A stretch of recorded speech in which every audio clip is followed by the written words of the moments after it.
चलिए, ब्राह्मण है दोस्तों, बहुत दिन के बाद वीडियो आ रहा है। अब कंटिन्यू वीडियो रहेगा। चलिए, प्राचीन भारत में ब्राह्मण समाज से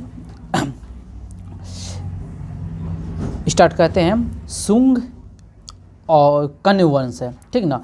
तो मौर्य वंश के बाद कौन सा वंश आया? शुंग। उसके बाद कौन आया? कण्व, ठीक ना। मौर्य वंश, उसके बाद शुंग वंश, उसके बाद कण्व वंश, उसके बाद सातवाहन, ठीक ना। अब आते हैं, हम लोग पढ़ते हैं पहले शुंग वंश, ठीक ना। बताइए, शुंग वंश का नींव किसने डाला था? पुष्यमित्र शुंग। कौन? पुष्यमित्र शुंग। किस जाति से था पुष्यमित्र शुंग? ब्राह्मण था। पुष्यमित्र शुंग क्या था? ब्राह्मण था। और इसकी राजधानी कहाँ है? विदिशा। राजधानी कहाँ है? विदिशा। बताइएगा, हिंद यूनानी शासक मिनांडर को पुष्यमित्र सिंह ने पराजित किया था। इस कथन सत्य है या असत है? सत्य है, ठीक ना। दोनों में युद्ध हुआ था, मिनांडर और पुष्यमित्र शुंग ने, ठीक ना। मिनांडर और पुष्यमित्र शुंग के बीच युद्ध हुआ था और पुष्यमित्र शुंग ने क्या किया था? मिनांडर को पराजित किया था, ठीक ना। बताइएगा, पुष्यमित्र शुंग कितने बार अश्वमेध योग करवाया है? 2 बार अश्वमेध योग करवाया, ठीक ना। और ये जो अश्वमेध योग करवाया, उसमें पुरोहित कौन था? पुरोहित कौन था? पतंजलि। अभी जो आप ध्यान से समझिए, अभी जो आप लोग पतंजलि देखते हैं, इसी पतंजलि के नाम पर जो है ना, पतंजलि बाबा रामदेव रखा है। बात समझिए, जो महर्षि पतंजलि है, जो पुष्यमित्र शुंग के दरबार में थे, इसी के नाम पे जो है ना पतंजलि का नाम आया। यही पतंजलि ऋषि जो है ना, योग दर्शन पर टीका लिखा था। बात समझे, जो जिस पे योग करवाता है बाबा रामदेव। बात समझे कि नहीं? यानी कि बोल देगा पतंजलि का संस्थापक कौन है, तो आपको एक ऑप्शन में दे देगा क्या कि बाबा रामदेव, तो आप लोग कहीं बाबा रामदेव ना मार दे, ठीक ना। तो मारिएगा कौन? हाँ, तो बाबा रामदेव ने, कौन? पतंजलि ने किया है। हाँ, योग का पूज दे, कौन प्रचार किया है, इस योग पर टीका कौन लिखा है, तो आप लोग बाबा रामदेव नहीं मारिएगा, पतंजलि मारिएगा योग पे, ठीक ना। नहीं, राजतरंगिणी कलहन, ठीक। बताइएगा, भरहुत का स्फूर्त का निर्माण किसने करवाया है? पुष्यमित्र शुंग। भरहुत का स्फूर्त का निर्माण पुष्यमित्र शुंग। शुंग वंश का अंतिम शासक कौन है? देवभूति। कौन है? देवभूति है, ठीक ना। और इसकी हत्या जो है ना, कितने वर्ष में हुआ? कब हुआ? 73 ईसा पूर्व हुआ। और किसने कर दिया था? वासुदेव ने। और वासुदेव ने किया। और किस वंश की स्थापना किया? कण्व वंश। यानी कि देवभूति की स्थापना करके, देवभूति की हत्या करके कण्व वंश का स्थापना किया। कौन? वासुदेव ने। कण्व वंश की स्थापना किया वासुदेव। अब कण्व वंश का अंतिम शासक कौन हो गया? सुशर्मा। अब सुशर्मा की हत्या करेगा सिमुक। सुशर्मा की हत्या कौन करता है? सुशर्मा की हत्या कौन करता है? सुशर्मा की हत्या कौन करता है? सिमुक। कब करता है? 60 ईसा पूर्व। कब करता है? 60 ईसा पूर्व।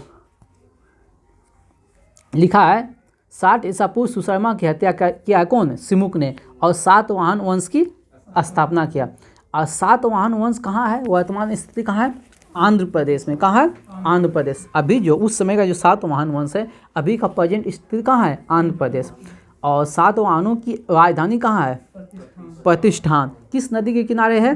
गोदावरी नदी के किनारे है। और प्रतिष्ठान जो है ना, महाराष्ट्र के औरंगाबाद जिले में है। कहाँ है? महाराष्ट्र के औरंगाबाद जिले में। बताइए, किस सातवाहन शासक ने 2 अश्वमेध यज्ञ और 1 राष्ट्रीय योग करवाया है? सतकर्णी। कौन? सतकर्णी। कौन? सतकर्णी। 2 अश्वमेध यज्ञ और 1 राष्ट्रीय यज्ञ करवाया है। बताइएगा, सातवाहन के समय प्रसिद्ध साहित्यकार कौन थे? हाल और गुंडाई, ठीक ना। गाथा सतकर्णी का लेखक कौन है? हाल। गाथा सतकर्णी का लेखक कौन है? हाल। और बृहद कथा का लेखक कौन है? गुंडाई। बृहद कथा का लेखक कौन है? गुंडाई। और सातवाहन जो सिक्का चलाया था, सातवाहन जो सिक्का चलाया, वो किसका? चांदी का, तांबे का, सीसा का, प्रोटीन, कांसे का। और सर्वाधिक जो सिक्के चलवाया सातवाहन ने शीशे का। किसका? शीशे का। सातवाहन ने अपना सिक्का ढालने में जिस शीशे का इस्तेमाल करते थे वो रोम से मंगाया करता था। कहाँ से मंगाते थे? रोम से। और ब्राह्मणों को भूमि अनुदान देने की प्रथा स्टार्ट किया था सातवाहनों ने। यानी ब्राह्मण सबको जो भूमि अनुदान देता है वो कौन स्टार्ट किया था? सातवाहनों ने। कौन स्टार्ट किया था? सातवाहनों। ब्राह्मणों को भूमि अनुदान देने की प्रथा स्टार्ट किसने किया था? सातवाहनों ने। भूमि दान का सर्वप्राचीन पुरालेखीय प्रमाण शताब्दी ईसा पूर्व में सातवाहनों के नाना घाट अभिलेख में मिलता है। कहाँ से मिलता है? नाना घाट अभिलेख में। कहाँ से मिलता है? नाना घाट अभिलेख से।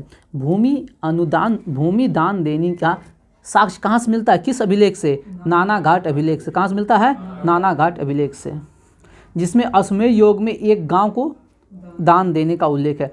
सातवाहनों की राजकीय भाषा क्या है? प्राकृतिक। राजकीय भाषा क्या है? प्राकृतिक। और लिपि क्या है? ब्राह्मणी। सातवाहनों की भाषा क्या है? प्राकृतिक। लिपि क्या है? ब्राह्मणी। सातवाहनों में हमें मातृ सत्तात्मक ढांचे का आभास होता है। उनके राजाओं के नाम में उनकी माताओं का नाम का रखने की प्रथा थी, जैसे गौतमी पुत्र शतकनी, वशिष्ठ पुत्र आदि। हम बता देते, इतना पढ़ते क्या हम बता देते हैं। जो सातवाहन शासक है जो अपनी उपाधि धारण किया था वो अपनी माता की उपाधि धारण किया था। तो ऐसे कहा जाता है जो मातृ सत्तात्मक सत्ता थी, लेकिन ये पूरी तरह सत्य ने केवल उपाधि धारण किया था कौन? माता का। लेकिन जो राजा बनता था वो पुत्र ही बनता था, ठीक ना। इसीलिए ये कहना अनुचित है जो मातृ सत्तात्मक था, ठीक ना। हाँ, लेकिन माता का नाम बढ़ाया चढ़ाया, ठीक ना। माता के नाम का उपाधि धारण किया। तो पूछेगा माता के नाम को उपाधि किस वंश के शासकों ने धारण किया था? सातवाहन शासकों ने, ठीक ना, याद रखिएगा। क्योंकि राज सिंहासन का उत्तराधिकारी पुत्र ही होता था। उपाधि धारण करता था माता का, लेकिन उत्तराधिकारी बेटियां नहीं होता था। कौन होता था? पुत्र। इसीलिए हम ये नहीं कह सकते मातृ सत्तात्मक था, पितृ सत्तात्मक सत्ता यही था, ठीक है। लेकिन आभास था मातृ सत्तात्मक का। हाँ, सातवाहनों की महत्वपूर्ण स्थलाकृतियाँ, कार्ले का चैत्य, अजंता एरारों की गुफाओं का निर्माण, अमरावती कला का विकास, ये सब किसने करवाया था? सातवाहन शासकों ने।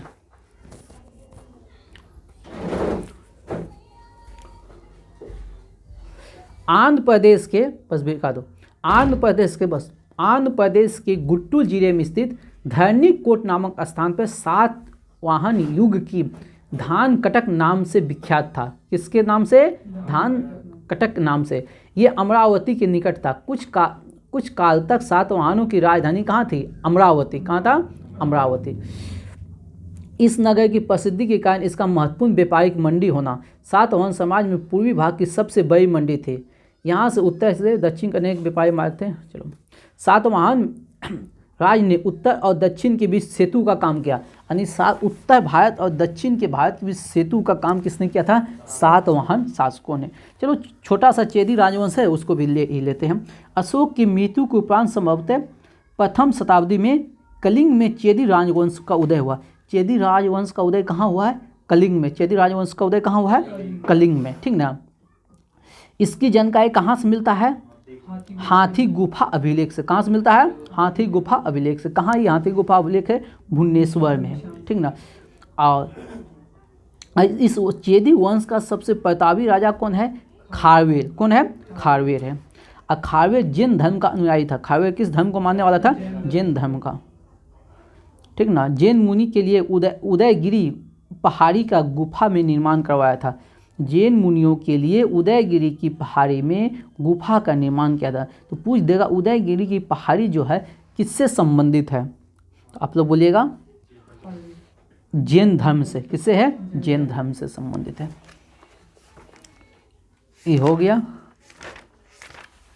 हो गया तो